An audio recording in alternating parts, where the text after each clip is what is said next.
სახელითა მამისათა და ძისათა და წმინდისა სულისათა. დღეს ჩვენ წავიკითხეთ პატარა ნაწილი სახარებისა, ძალიან მცირე მონარიდი სახარებიდან ლუკა მახარებლისა, რომელიც იყო ერთი რაღაც ადგილი მაცხოვრის ღვთის ქადაგებისა. ეს ქადაგება ძალიან მნიშვნელოვანი ქადაგებაა, რომელსაც ეწოდება ღვთის ქადაგება, მთაზე ქადაგება. ეს ეხება ადამიანის მორალურ ეთიკურ მხარეს. და ჩვენ მოვისმინეთ ერთი პატარა ნაწილი, სადაც მაცხოვარი ამბობს, რომ მოეკეცით ადამიანებს ისე, როგორც გინდათ, რომ თქვენ ისინი მოგექცნენ. ეს სიტყვები, ამ სიტყვებით იწყება ეს ქადაგება და ამ სიტყვებში ნათქვამია ძალიან მნიშვნელოვანი რამ, რომ როგორი უნდა იყოს წესი ადამიანის ცხოვრებისა, მორალური წესი, მოქცევისა. იმიტომ რომ ყველაფერი ამ ცხოვრებაში გაწერილი არაა და შემთხვევები სხვადასხვანაირია და ყოველ შემთხვევას აქვს თავისი პასუხი. თუ როგორ უნდა უპასუხოს ამა თუ იმ განსაცდელის დროს თუ ცხოვრების სიტუაციაში ადამიანმა და როგორ მოიქცეს. და მაცხოვარი ამას ამბობს, რომ მოეკეცი ისე, როგორც გინდა, რომ შენ ის მოგექცეს. და ეს იქცა ოქროს წესად ეთიკური პრინციპებისა.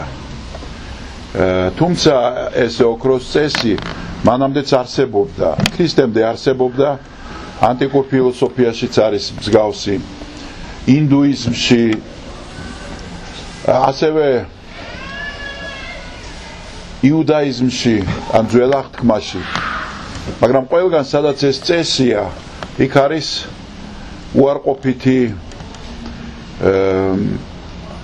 ესე იგი უარყოფითი შინაარსის მქონე.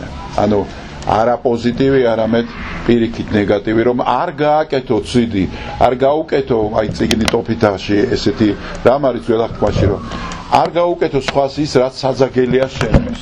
ანუ არ გააკეთო, ანუ არ დაუშვა, რომ ესე მოიქცე. ხოლო მაცხოვარს ეს აქვს პოზიტივში გადატანილი და ამბობს, რომ ადექი და გაუკეთე. ანუ მაცხოვარს უნდა თქვას, რომ უბრალოდ ცოდვა ის კი არ არის, რომ შენ არ გააკეთებ ცუდს.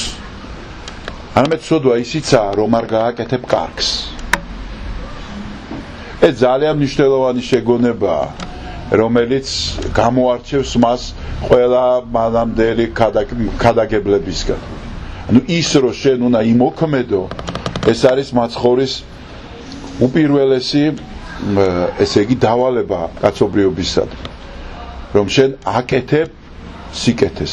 და იქ შემდეგ მოყავს, აინახეთ, ის განავრცობს ამას და ამბობს, რა არის კეთილი იმაში, რომ თქვენს ახლობელს კარგად მოეპყრათ. განაწარმართები ესე არ აკეთებენ.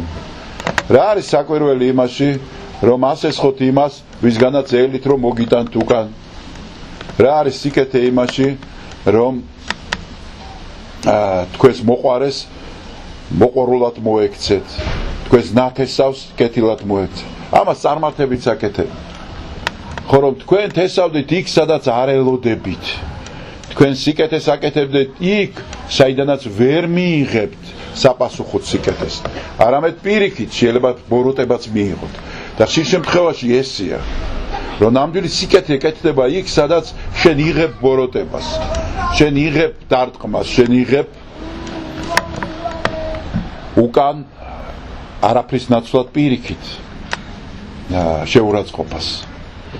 და საბოლოოდ ამთავრებს ესეთი ფრაზით, რომელიც მართლა წარმოუდგენელია ადამიანის გონებისთვის. იმიტომ რომ ამბობს მაცხოვარი, ღმერთი ტკბილარს მადლიანზეც და უმადურზეც, ტკბეთი ტკბილარს კეთილზეც და ბოროტზეც, კეთი ტკბილარს ცოდვილზეც და მართალზეც.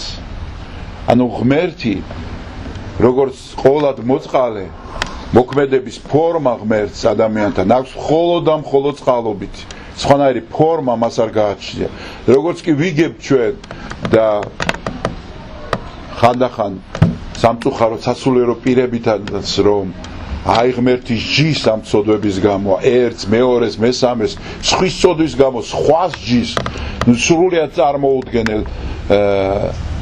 წარმოუდგენლად უსამართლო ესე იგი მოქმედებას მიაწერს ღმერთს ისეთ უსამართლოს რომელსაც ალბათ ტირანებიც კი არ ასრულებდნენ რომ სხვის გამო სხვა დაესაჯათ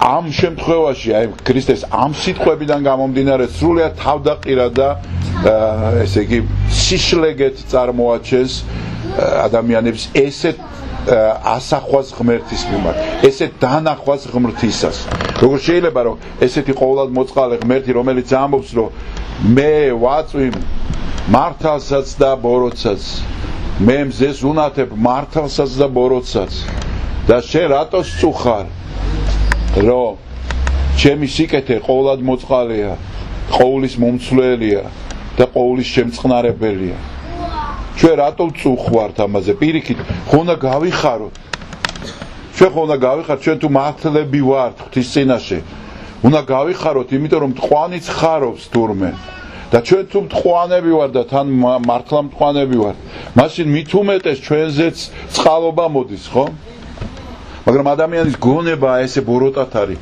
მოწყობილი ცოდვით დაცემის შემდეგ და კიდევ უფრო ბოროტდება იმიტომ რომ თავის შინაგან სამყაროს მიაწერს ღმერთს და მერე აშინებს დანარჩენ სამყაროს აშინებს ხალხს და ჩვენ აი ამ უმნიშვნელოვანეს ქადაგებაში მაცხოვრის სიტყვებს არასდროს არ უნდა დაგვავიწყდეს და ეს გულის ფიცარზე უნდა გვეწეროს რომ მოწყალე არის და კაცთმოყვარე უფალი ჩვენ იმ ზომამდე რომ თვითონ ეცმევა ჯვარს და კვდება აი ამ წყალობის გამო ამ განკურნების გამო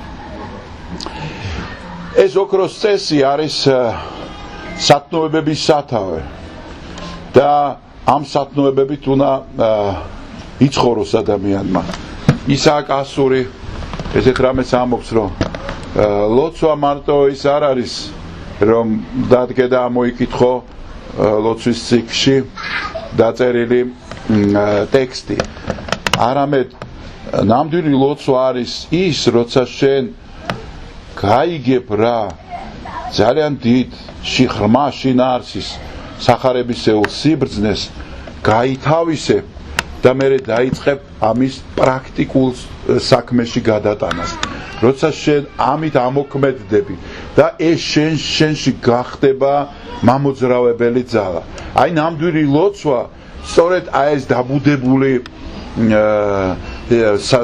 ღვთაებრივი სიბრძნეა რომლის მოქმედება შენთვის არის ძალიან მნიშვნელოვანი და როგორც ამბობს წმინდა წერილი რომ ადამიანმა უნდა შეეცადოს რომ ის რაც გაიგო გადაიტანოს ცხოვრებაში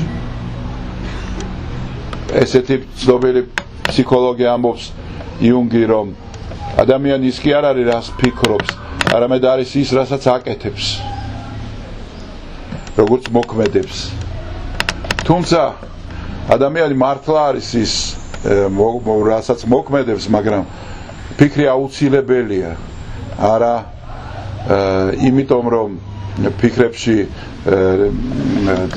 ოცნებებში და ფანტაზიებში წავიდეთ არამედ იმიტომ რომ ეს ფიქრი გვაფიქრებინებს და აღძრავს ჩვენ მოქმედებას კარგად შთაბეჭდილი აზრი რომელიც ჩვენში კარგად მეორდება მამაო ჩვენოსავით სულ ყოველთვის გვაგრძნობინებს ყველა მომენტში როგორ უნდა მოვიქცეთ ჩვენ და ეს არის მართლაც ქრისტიანის ეს გაივარჯიშე სიკეთეში ერთ-ერთი წმინდა მამა ამბობს არ მახსოვს რომელი მაგრამ ივარჯიშე სიკეთეში ივარჯიშე სათნოებებში ღვთის სათნოებებში ივარჯიშე ეცით რა არის ცხოვრებას ჩვენ უდგებით როგორც ცხოვრებას აი ცხოვრობთ და ეს ცხოვრება ნიშნავს რომ აი ვაკეთებ ყველაფერს ჩემს ირგვლივ და რაღაცისთვისაც ვიცლი ნუ სიკეთესაც ვაკეთებ მაგრამ ის რომ პირველადი ჩემი საზრუნავი იყოს სათნოებაში გავარჯიშება, ესე მე მგონი იშვიათად თუ გაგვიღვიძია, ხო? არადა რომ ვიღვიძებთ პირველი აი ეს არის ამდგარი ადამიანი, რომ გავიღვიძე და ეხლა დავიწყე მე სიკეთეში ვარჯიში, სათნოებაში ვარჯიში, გავივარჯიშო, რომ სულიერად ხნედ ვიყო. მოკლედ დღევანდელი მასახარებამ გვასწავლა ეს, რომ ქრისტიანი იყოს ქმედითი და გაუკეთოს სხვას და არ გაჩერდეს. იდგეს და ადგეს და აკეთოს. და მეორე ის, რომ ღმერთი არის ყოვლად მოწყალე და მასზე ტანჯვის, შურისძიების და დასჯის ხატების შექმნა არის დიდი მკრეხელობა და ღვთის უარყოფა. ღმერთმა დაგლოცოთ და გაგახაროთ.